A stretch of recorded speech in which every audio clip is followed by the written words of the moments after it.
morning. I think one very important point that Catherine and Stacy omitted to tell everybody is that as of today, cannabis is legal in Canada. So that may be an attraction to any of your employees that are coming to Canada. Let me be the first lawyer to welcome you to Weed Wednesday. I want to pick up from where Catherine and Stacy left off in terms of working in Canada. The term business visitor was mentioned. Let me move this forward first of all. This will be the scope of my presentation. I'd like to first of all clarify some terminology. The term business visitor, work permit, visa, what is that? Then I'm going to transition into business visitors, very important concept that you have to be aware of. Next will be what activities are considered work and what are not. And then even if you have an activity which is considered work, does it require a work permit? Finally, I'll conclude with a special program which has been in place a very short period of time, known as the short-term work permit exemption program, under Immigration's special program of the Global Skills Strategy. Some of you may have heard of it. So to begin, let's clarify some terminology. We often hear the term work visa bandied about. There's no such term. There are two things that you need to be aware of. One is a temporary resident visa. Temporary resident visa is a foil which has security features that is stamped or embossed into a passport, usually by a Canadian consulate or visa post outside of Canada. And that authorizes the foreign national to enter Canada. That's all it does. It doesn't authorize work. It authorizes the individual to enter Canada either as a visitor, worker, or student. Now, separate and apart from the temporary visa, temporary resident visa, immigration could also issue either a visitor record, a work permit, or a student permit, which entitles the individual to visit, work, or study. I'm not going to deal with any work permit categories. Immediately following me, my colleague Lloyd Ament will describe at least one work permit category. Temporary resident visa. Now, there are many countries, citizens of which are exempt from the requirement of obtaining a temporary resident visa to enter Canada. Certainly the United States is one of those countries, and in my next slide I will give you a listing of all of those countries. Another term that you need to be familiar with is an ETA, Electronic Travel Authorization. That's not relevant to US citizens, but you may have employees in the United States who are not US citizens. They may be permanent residents of the United States, but citizens of other countries, or they may be in the United States on some work permit and you wish to send them to Canada. If they are exempt from the requirement of obtaining a temporary resident visa, then they must apply for an electronic travel authorization. Basically, it's a very simple process. The individual applies online. There's a $7 Canadian fee, and if it's issued, the person can board the flight. Without an ETA, and the person is from a visa-exempt country, they will not be permitted to board the flight. The purpose of the ETA process is to allow the government to pre-screen foreign travelers before they board the flight.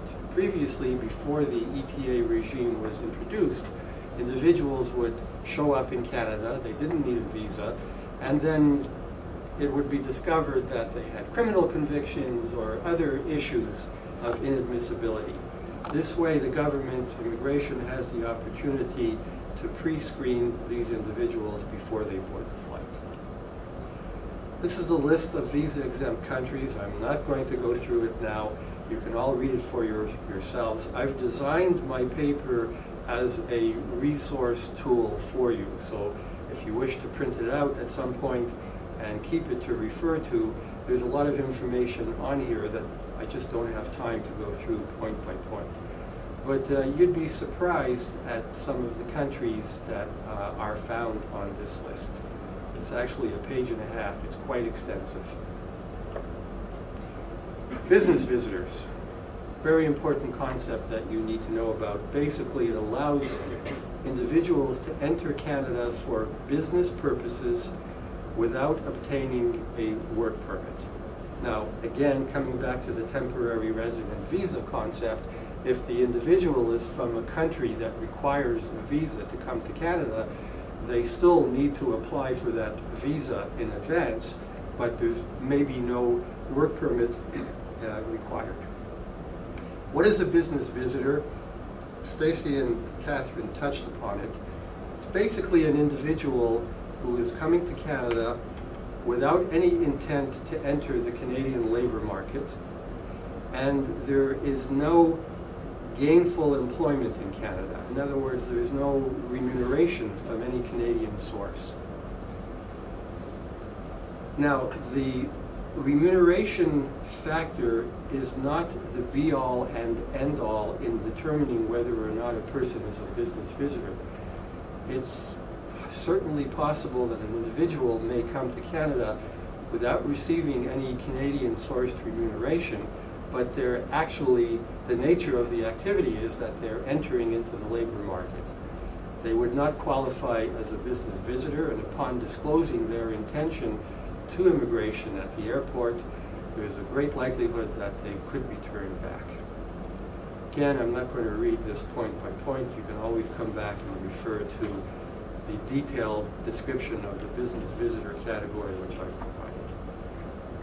Some examples are individuals coming to Canada to purchase Canadian goods on behalf of a foreign business. The last point on that slide is individuals representing a foreign business or government coming to Canada to sell goods for that business. The key is that these individuals are not entering the labor market, and another key point is that the benefit of the activity accrues to the foreign employer outside of Canada. So if a foreign national comes to Canada to sell goods on behalf of a Canadian company, they would not be permitted entry as a business visitor because the benefit of that activity is for the Canadian employer. A very important category that you need to know about, it's actually a subcategory of the business visitor category, after sales service. In a nutshell, if a foreign company, let's deal with the United States company, sells commercial or industrial equipment, including computer software, to a Canadian purchaser, Canadian company, then assuming the sales contract calls for the United States seller or the foreign seller to provide installation, setting up of the equipment, training on the equipment, all of these activities are considered to be after-sales service, and you can send your employees into Canada as business visitors without requiring a work permit. Now, there are some very specific conditions that have to be met.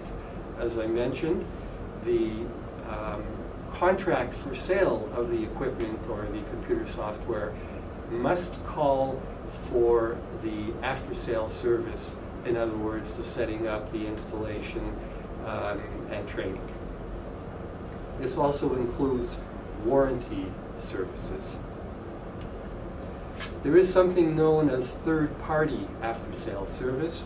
So if the original contract for sale calls for a third-party company, not the seller itself, but another company, to provide the setting up, the configuring, all of the after-sale service, then that is permissible also.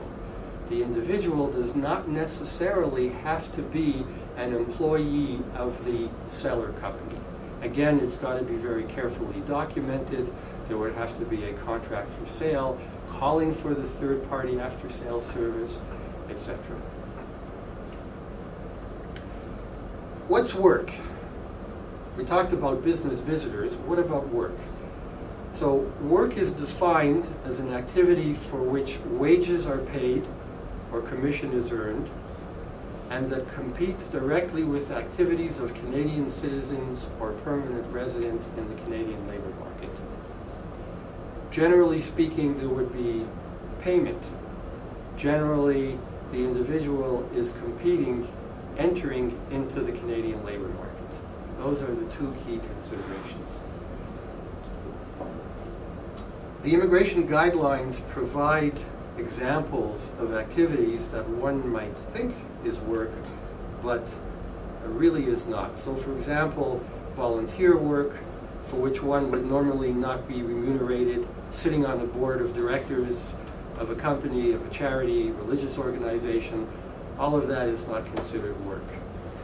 Long distance work, we get this question very often. A company is sending an individual to Canada, perhaps to be with a Canadian spouse or for some other reason, and the person will be remoting in to their computer in New York City, and there's no local, no Canadian payment. It's all, the person remains on the foreign payroll. That is not considered work. Finally, an interesting example with the immigration, which the immigration guidelines give, is self-employment, where the work performed has no real impact on the Canadian labor market.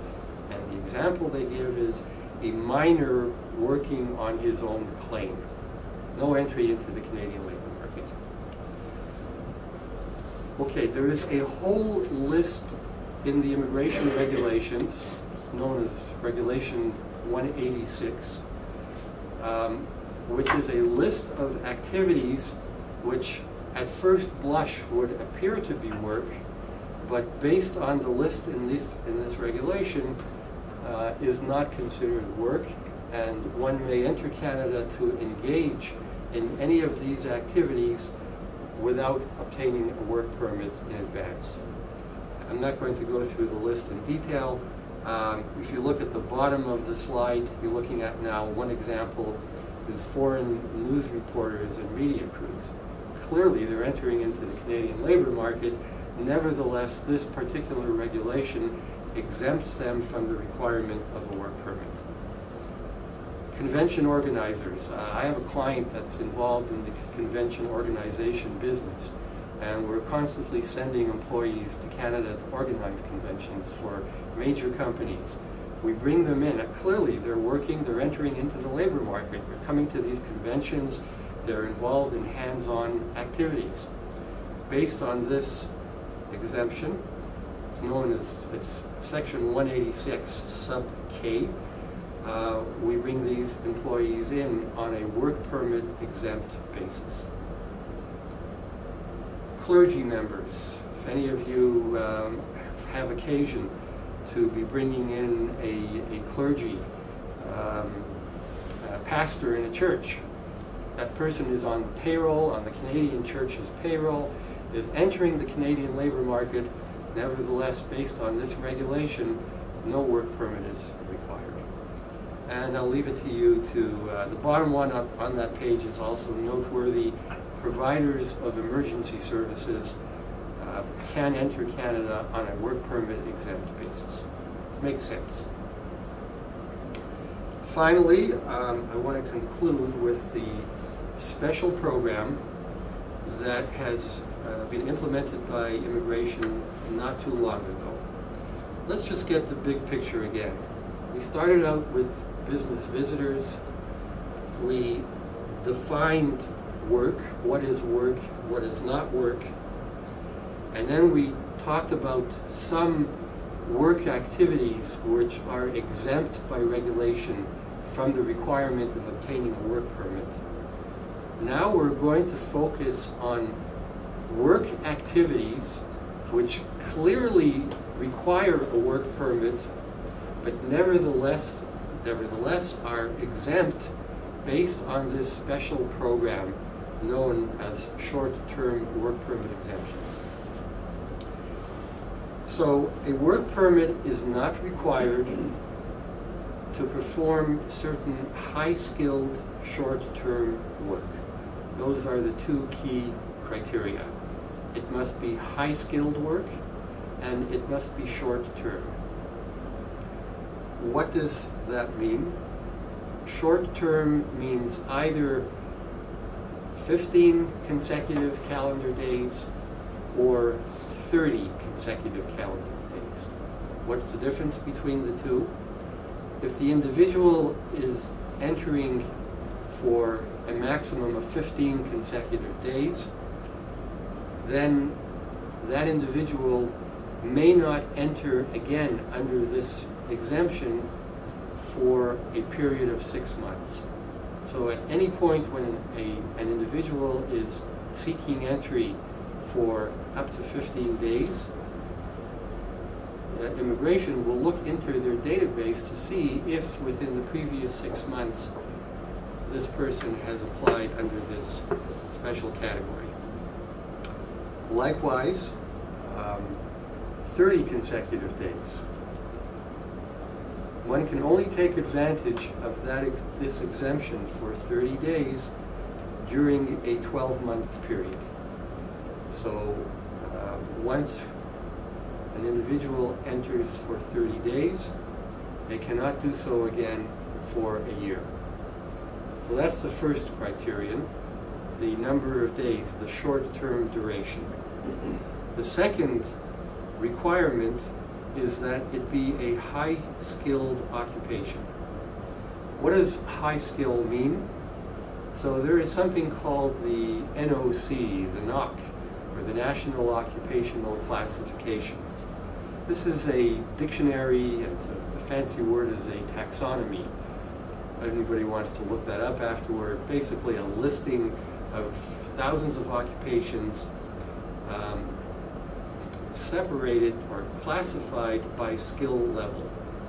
The two top levels are skill type 0 and skill level A.